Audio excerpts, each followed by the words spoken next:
Welcome to creep test. Now I am going to explain you about the creep testing, how we can conduct the creep test. Probably you have enough introduction about the theory part, what is the theory behind the creep test. So when speaking about the experimental point of view, what can be done, how we can conduct the experiment with the help of this creep measurement apparatus, that I am going to teach you right now. All of you please have a look. This is our creep testing apparatus. This is the deflection gauge. What we are going to take the deflection for the creep measurement, and this one is the lead specimen. The dimensions I will tell you later, and what we are going to use this, the load, it's around 0.8 kilograms, and by using the vernier caliper we need to measure the thickness as well as the length, and this is the stopwatch to take the reading for every 10 seconds. All of you please have a look, and before and after we finish the experiment we have to measure the room temperature. How much is the room temperature before we start the experiment, after we finish the experiment. So now I am explaining you about the creep phenomenon. There is a correlation in between creep and tensile test, what we did before.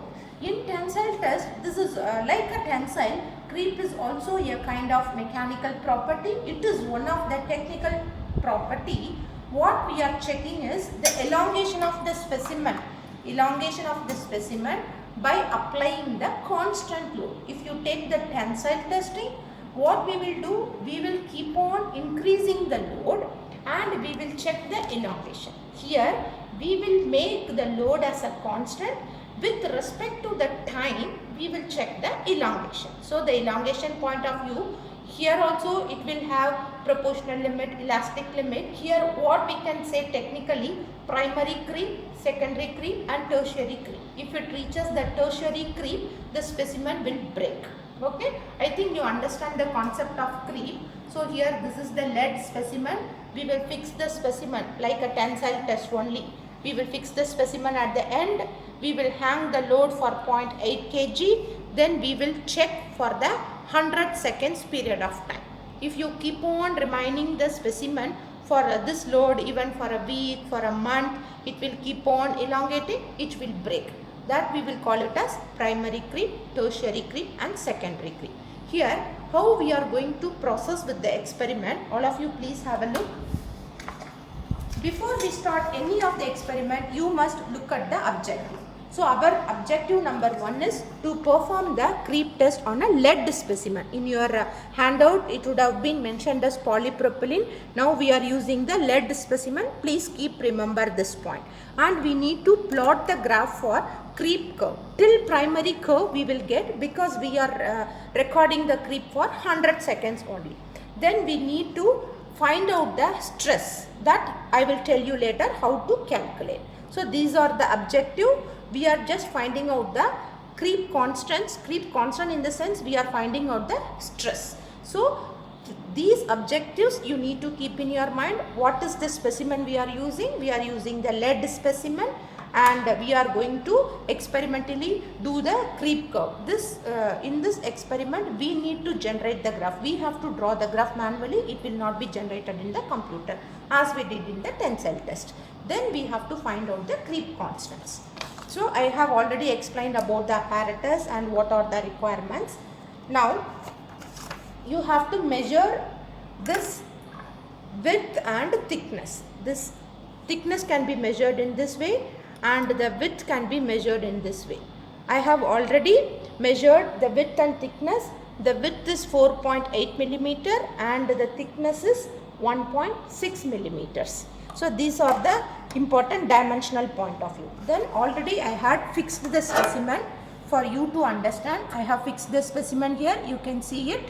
Here I have fixed it at the end, so that it is being attached with the deflection gauge, and when I put the weight over here, automatically the specimen will elongate. With that elongation, this deflection gauge will show you the reading in millimeters. Then for the time we have to measure by using this stopwatch. Every 10 seconds we have to cross check how much is the elongation. So now we are going to start with the experiment. Already I have fixed the specimen, everything. Before I start, I need to even record the temperature. The room temperature I have to record. So I need to check it here. The room temperature, it is showing around 20, yeah. The room temperature, it is showing 26 degrees centigrade. Initially we have to mark the temperature in the handout.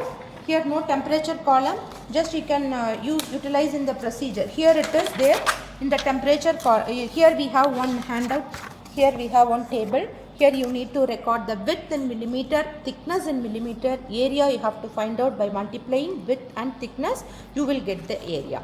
And for this temperature, 26 degrees centigrade you have to mark it, and after the test we have to check the temperature. The mass is given as 0.8 kg, the force we need to find out, and the stress is equal to force divided by area. After you calculate the force, you have to find out the stress by calculating force divided by area. All the model calculations will be put in the e-learning, so don't worry about the model calculation, just understand the concept what I am teaching. So here the mass is also given even in the procedure. So you have the rule to find out the force. For this particular setup, we have the rule to find out the force. See here, this page we put the force 2.2 plus 8 multiplied with mass, total multiplied with the acceleration due to gravity.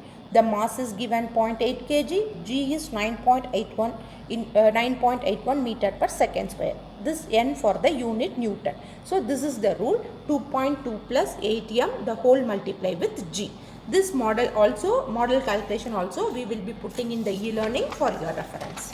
I think that's all about the calculation point of view. Now we are going to start the test. Before we start this test, you have to fix this as we have to put in zero deflection. Now I am just putting the weight.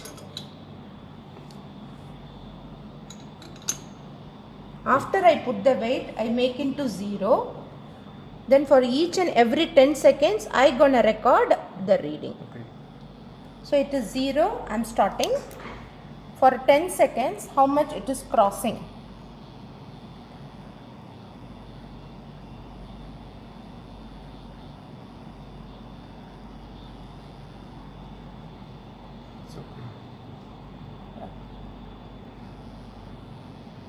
It crosses 10 readings. And like this for each and every, I am just showing again for 10 seconds I have to check. Now it is going on, keep on increasing. For 10 seconds I need to mark. Here the scale is given as 0.01. So it means what? Each division is equivalent to 0.01. So for 10 seconds of time it crosses 10 readings. So it will be 0.1. It is 10, no, it is 0.1. So if it touches 20, it will be 0.2. Like that you have to enter all the reading for 100 seconds.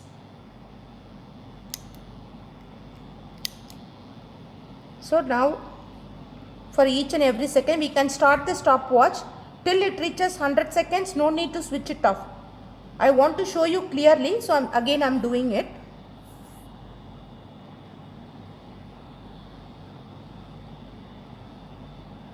So for 20 seconds, how much? And for 30 seconds, now it starts with 30. How much is the deviation we are getting? 30, we have to watch. And here what you have to do, 10 seconds reading, how you are getting it, you need to enter. It should be in millimeters. Each division is equivalent to 0.01 millimeter. How much is the number you are getting? It should be multiplied with 0.01. Then you have to enter the reading. For readings point of view, we'll give you full reading in the table and we'll give you the model calculation. You have to put the calculation everything. You need to fill it up all the data. Here in this calculation page, you have to do all the calculations. Model calculations will be sent to you. And here you have to write the final results. You have to give the force, how much is in Newton, and you have to give the stress, how much is in Newton per millimeter square. This also you have to do. Then coming back to the graph, Here we are not breaking the specimen. For your information, we are not breaking the specimen. We cannot wait for more time to break.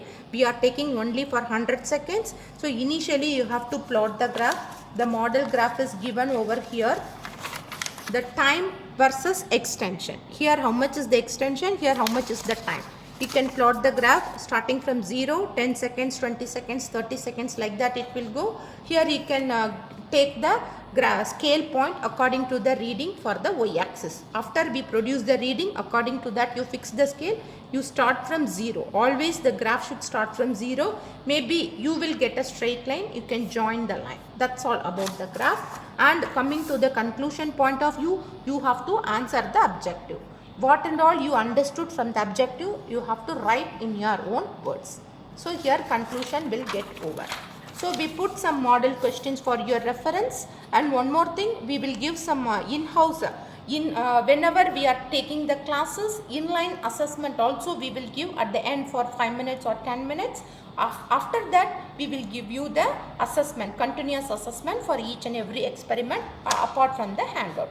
Regarding the assessment procedure, we will be explaining clearly in the introduction class. Thank you very much.